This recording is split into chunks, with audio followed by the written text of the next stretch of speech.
So welcome to the first video where we are going to the first step of building of working with LangChain and using the tool calling feature. Let me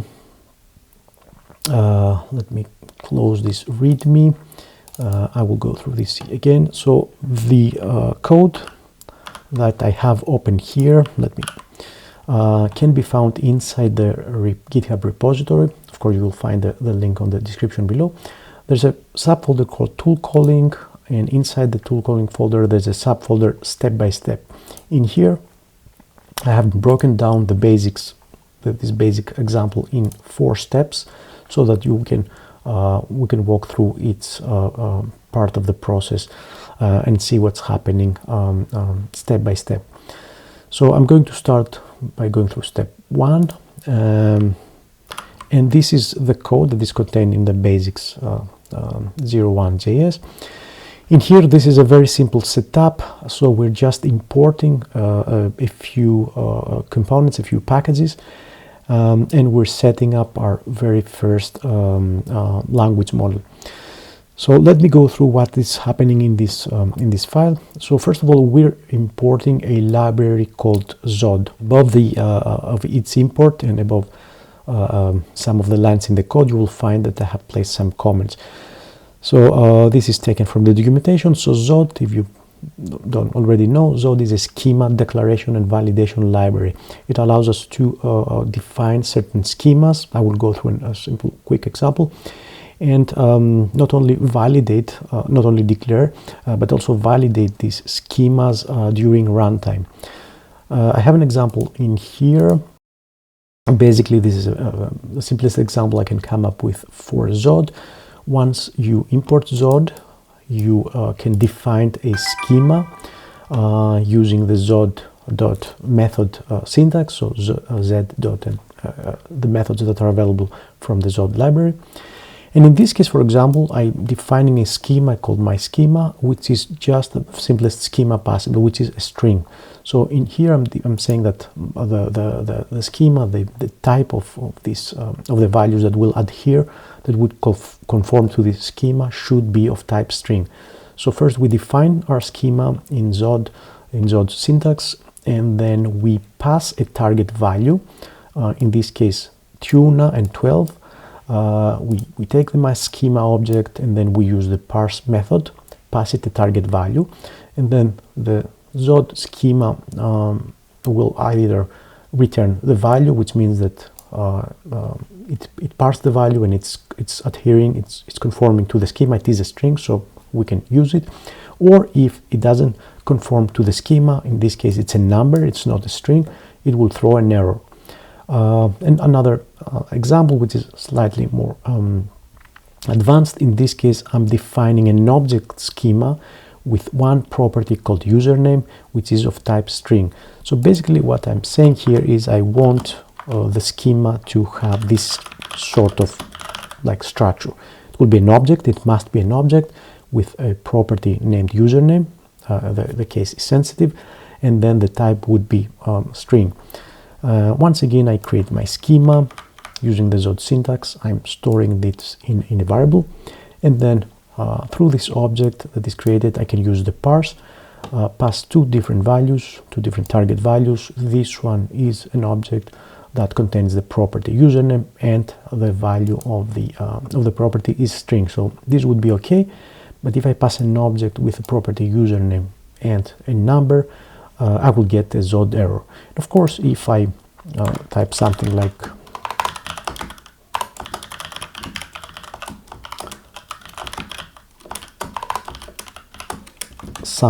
this, I will also get an error, because it does not strictly conform to this schema. The username is all lowercase and not camel case, so it will also produce an error. So that's roughly what the Zod library is doing. Now let me focus back on the import section. The next thing I'm doing is I'm importing a helper method from the LangChain core library, which is called tool. So from the tools, I'm importing tool. The tool we will go through this later, is a helper function that will allow us to dynamically create a tool from a function. So basically, if we want the LLM to reach out to a function in our code and then execute it, we'll have to use this helper method. Simple functions, simple JavaScript functions just don't really work. We have to use this special tool. So that's the tool, what the tool import is all about. Then I'm going to use a chat model from the Ollama library. I'm using Ollama, so I'm importing this chat Ollama class from the LangChain Ollama package, and this will allow me, of course, to use an open source chat LLM through Ollama in my app. Next, there's another import, the human message from the LangChain core library, once again from the messages. So messages in general, there are different types of messages: human message, system message, AI message. We will see some of them in the process. So as the documentation states, messages are the unit of communication in chat models. They are used to represent the input and output of a chat model, as well as any additional context or metadata that may be associated with the conversation. And a human message, this specific one that we're importing, it represents input from a user interacting with the model, because we have other types of messages: system, AI, and so forth. So this one is intended to be used by to create a user input. So these are just the 4 imports that I'm including in this file. Next, I'm configuring a model. So based on the models that on the LLM models that you have downloaded through Ollama, you can pick one of these and you can set it here in the model. So when you instantiate a chat Ollama model, you will use this model. I'm using the Llama 3.1 version, and the way that you can check what models are available is you can run Ollama list. If you already have, of course, your Ollama installed, and you will see that I have downloaded quite a few LLMs here, and this one is the Llama 3.1 latest, and this is why I'm using this one. Of course, I can pick another LLM model, or I can download and use another something like Mistral and so forth. So I pick the Llama because it's pretty good. Then these are some settings. This is going to be the server, the Ollama server URL, and then I'm setting the temperature to be 0. So temperature, as the documentation states, controls the randomness of the model's output. A higher value, like 1, makes responses more creative, so we get a different response every time we ask the same question, while a lower value, like 0.1, makes them more deterministic and focused, more predictable, let's say. So with temperature 0, given the same question, we will probably get exactly the same answer. So that's how we set up and instantiate a large language model using the Ollama class from LangChain. And next, I'm just going to invoke this language model, which means I'm going to ask a question and get a response back.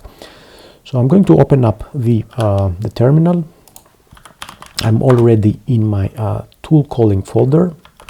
So I'm in the tool calling folder. I have a package.json. I have the step-by-step folder here. So the first thing you have to do is you want to run npm install, so that you install all the dependencies that needs to be installed in order for this application to run. So run npm install. I have them already downloaded, and I'm going to run this first step to see what comes out of this LLM. So I will run this. It's going to take a while if your Ollama server went into hibernation mode. So it woke up and it gave me an answer about what a Petri dish is. So it seems to be working okay. I can also say what is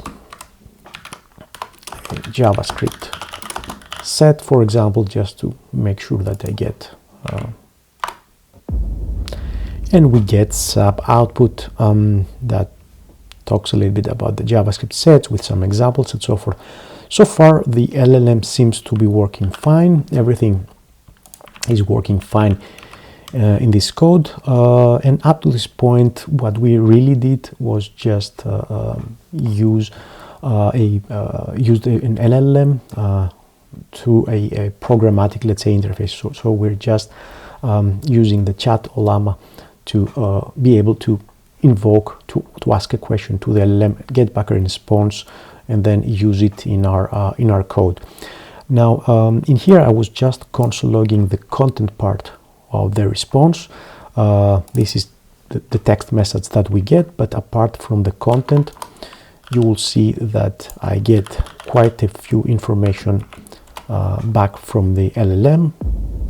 So I get a bunch of information along with the content, so you can take a look at what's inside this response.